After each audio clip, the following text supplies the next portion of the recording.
Welcome to the final episode of the Energy Academy. Earlier in the series, we explored price formation in ERCOT. Once ERCOT determines both system lambda and the cost of alleviating transmission congestion, there's actually one more factor that plays into price formation.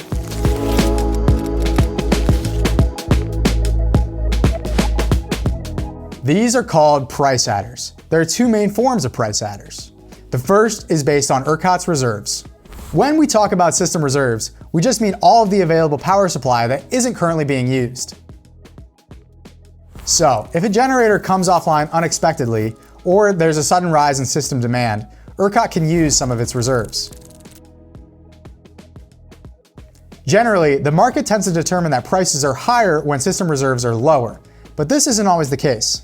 Price adders are designed to ensure that additional supply is valued appropriately. And the exact value of this supply is determined based on something called the Operating Reserve Demand Curve, or the ORDC. When system reserves fall below 7 gigawatts, ERCOT attaches a price adder to all LMPs across the system, based on the ORDC. Essentially, when there are fewer reserves, the price adder increases. When ERCOT has 3 gigawatts or less of system reserves, this indicates emergency conditions.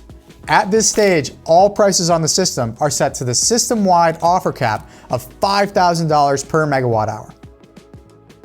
This is the highest amount that generators can be paid for generating in ERCOT, and it's set by the Public Utility Commission of Texas. So, how does the second price adder work? It's called the Reliability Deployment Price Adder. It comes into play when ERCOT takes certain out-of-market reliability actions to reduce demand or increase supply. The most common is Reliability Unit Commitment, or RUC. This is when ERCOT commits generators to be online when they otherwise would have been offline. Using RUC can actually suppress prices in ERCOT. This is because ERCOT can end up with excess supply online that it doesn't actually need.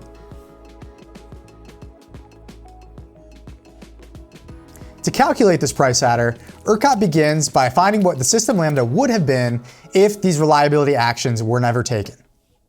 Generators are paid the difference between that value and the actual system lambda.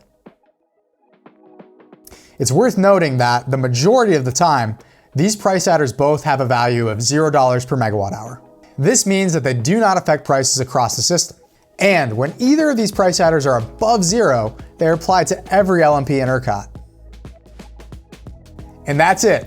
In this series, we've covered why ERCOT exists, how ERCOT balances the supply and demand in real time, and how market participants make money in ERCOT. Thanks for watching. I'll see you soon.